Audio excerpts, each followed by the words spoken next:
Hi, I'm Paul Gibbons, and I specialize today in the human side of artificial intelligence. And this is a teaser for a talk on AI ethics that is also a one-day course for senior leaders.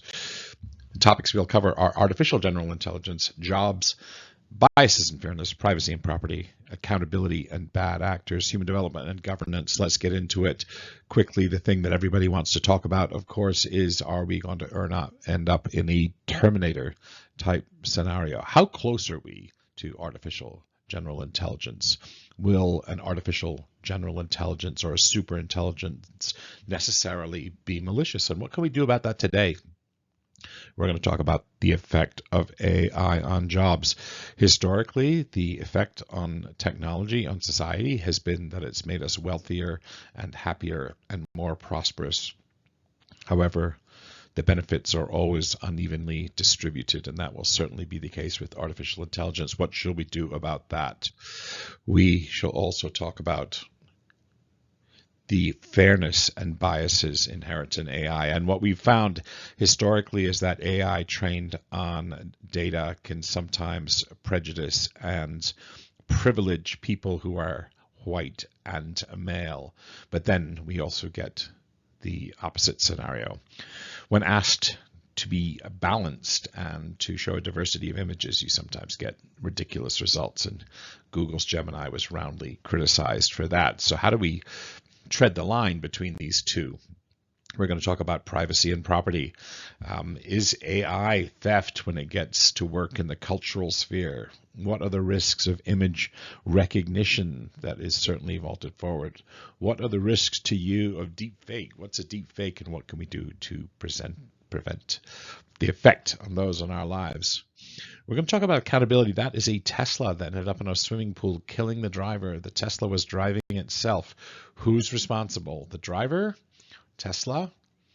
How do we hold people who are pioneers in artificial intelligence accountable for effects that it has on our lives? We're going to talk a little bit about AI in the hands of bad actors. In the top left, you see a real-life autonomous weapon system, AWS. On the right, you see the Terminator T1 from science fiction. Spot the difference. Well, it's there now, but how close are we? Are we decades away or 5 years away from scenarios such as that? And we'll also talk about the risks of AI on social engineering, on deception, phishing, fake news, hacking, malware, deepfakes. AI, one of the questions about it is, what is it going to do for our development as human beings? And of course, there's that very famous Wall-E scenario where they're all paralytically strapped to their chairs watching inane stuff on television while getting supremely obese. Is that a scenario we have to worry about, that it will dumb down humanity? On the other hand, AI has transformed a game that I'm very good at. Used to be a professional poker player for a very short period of time. In the old days, you used to try and soul read your opponent, stare into their soul and figure out what they had.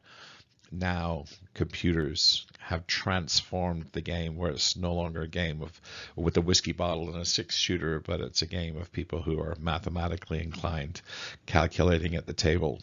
So which future is for us?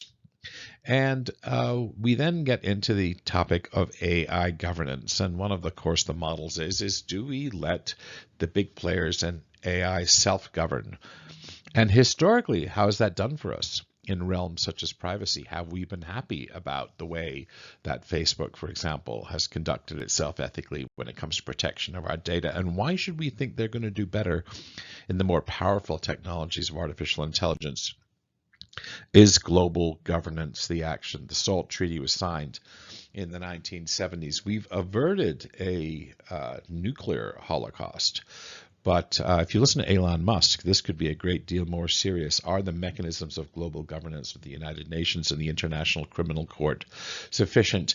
And then briefly, who am I? I'm a keynote speaker. I've been a professor of business ethics and at the University of Denver. I've been a partner at IBM, their thought leader on business culture and leadership. I have a 30-year career in management consulting, and before that, I was a scientist, mathematician, and a Wall Street trader. I hope that's intriguing and interesting to you. I look forward to hearing from you. Thank you.